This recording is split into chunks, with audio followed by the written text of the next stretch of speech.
Assalamualaikum warahmatullahi wabarakatuh. Nama saya Wardah Afifah dari kelompok 4 kelas A 2019-1 mata kuliah keperawatan medikal bedah 3.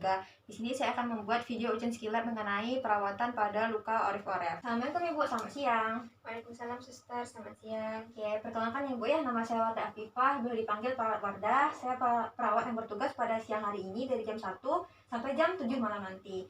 Ini benar dengan Ibu Miftah? Benar suster. Boleh lihat Bu gelang identitasnya?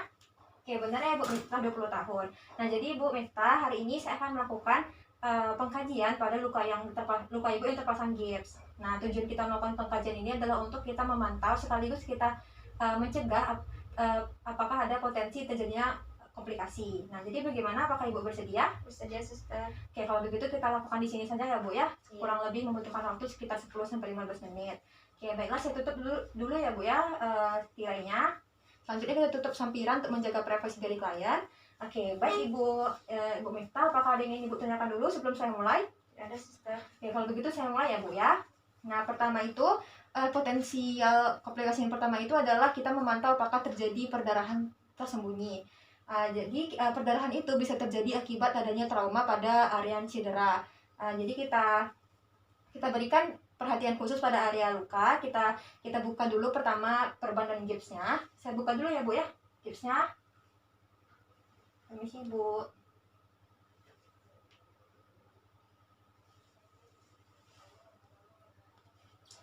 Oke, selanjutnya kita inspeksi area dari lukanya.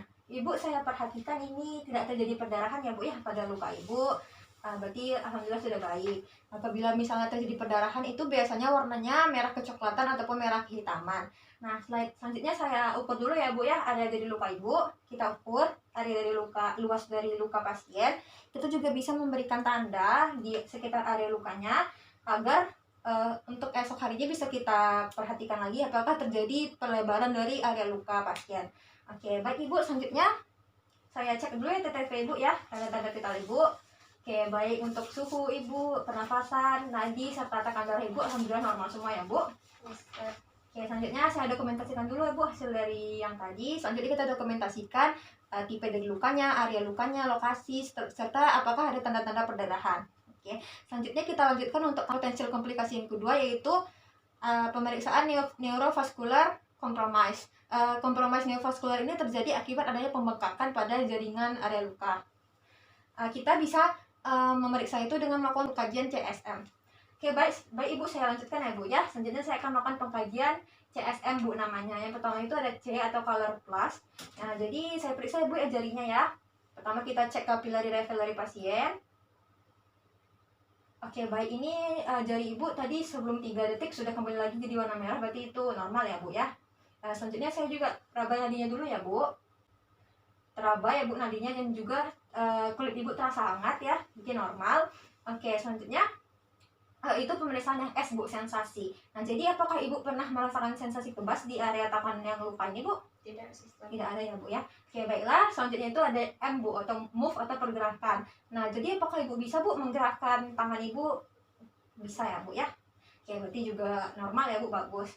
Oke, selanjutnya pemeriksaan CSM ini Bu, kita lakukan itu untuk 8 jam pertama, kita lakukan setiap 2 jam sekali. Sedangkan untuk 48 jam berikutnya itu kita lakukan setiap 8 jam sekali. Oke, selanjutnya ya Bu ya, untuk pemeriksaan yang ketiga. Untuk potensial komplikasi yang ketiga itu ada pemeriksaan compartment syndrome. Di mana compartment syndrome itu adalah keadaan di mana otot, saraf, dan jaringan pembuluh darah itu mengalami tidak elastis sehingga terdapat ruangan atau rongga dan menyebabkan darah itu masuk ke dalam rongga tersebut sehingga terjadilah pembengkakan ataupun dan juga peningkatan tekanan dari pembuluh darahnya dan menyebabkan darah itu tidak sampai ke bagian ekstremitas. Nah, tanda-tanda terjadinya hal tersebut itu biasanya jadi sakit yang mendalam setelah berdenyut, lalu biasanya terjadi sianosis di ujung jari, dan juga terjadi pembengkakan, serta biasanya terjadi kebas, mati rasa, ataupun yang paling parah itu kelumpuhan. Oke, baik Ibu Miftah, apakah Ibu ada mengalami mati rasa Bu? Misalnya tiba-tiba Ibu tidak dapat menggerakkan tangannya atau bagaimana Bu? Tidak ada suster. Tidak pernah ya Bu ya. Lalu apakah Ibu ada merasakan nyeri yang sangat hebat di tangan atau berdenyut-denyut? Tidak suster. Tidak ada juga ya Bu ya. Oke, baiklah, selanjutnya kita lanjutkan ya Bu untuk pemeriksaan yang keempat. Nah, yang keempat itu kita memantau kerusakan kulit dan jaringan. Biasanya hal ini terjadi akibat gips yang terpasang terlalu dekat dengan jaringan lukanya atau ujung gips yang tajam dan mengakibatkan iritasi, serta juga bisa karena gips yang terpasang terlalu kuat dan memberikan tekanan yang berlebih. Lalu kita periksa, saya periksa ya Bu ya, kita raba area gipsnya. Apakah teraba hangat? Biasanya kalau teraba hangat itu berarti terjadi peradangan atau inflamasi. Untuk saya lihat area luka Ibu tidak terjadi peradangan ya Bu ya, tidak ada drainase juga. Oke, baiklah, berarti area luka Ibu cukup baik ya Bu ya. Selanjutnya kita lanjutkan lagi untuk pemeriksaan yang terakhir. Untuk potensial komplikasi yang terakhir itu kita memantau apakah terjadi infeksi tersembunyi. Kita cek apakah ada tanda-tanda infeksi dan juga apakah terdapat bau. Oke, terakhir saya lihat di sini tidak ada tanda-tanda infeksi ya Bu ya, dan juga saya cium juga tidak ada bau yang kurang enak gitu. Berarti alhamdulillah luka Ibu sudah membaik ya Bu, sudah cukup bagus. Ya baiklah, Ibu Mirta, semua pengkajiannya sudah saya lakukan. Nah, saya pasangkan dulu ya Bu ya balutan yang baru, gips yang baru. Oke, permisi Bu.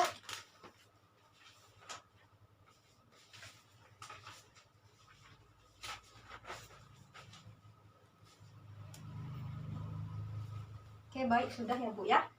Oke, jadi saya sudah selesai mengganti gips Ibu dan juga selesai melakukan pengkajian. Jadi bagaimana perasaan Ibu sekarang? Saya lega suster karena tidak terjadi komplikasi. Oke, alhamdulillah kalau gitu, baguslah ya Ibu. Nah, jadi karena sudah selesai, apakah ada yang ingin Ibu tanyakan? Tidak ada suster. Kalau begitu, saya kembali ke ruangan saya ya Bu ya. Terima kasih atas kerjasamanya. Nanti jika Ibu butuh sesuatu, Ibu bisa panggil saya. Oke, saya pamit ya Bu. Terima kasih. Wassalamualaikum. Salam suster. Baik, sekian video dari saya. Mohon maaf apabila ada salah kata. Terima kasih. Wassalamualaikum warahmatullahi wabarakatuh.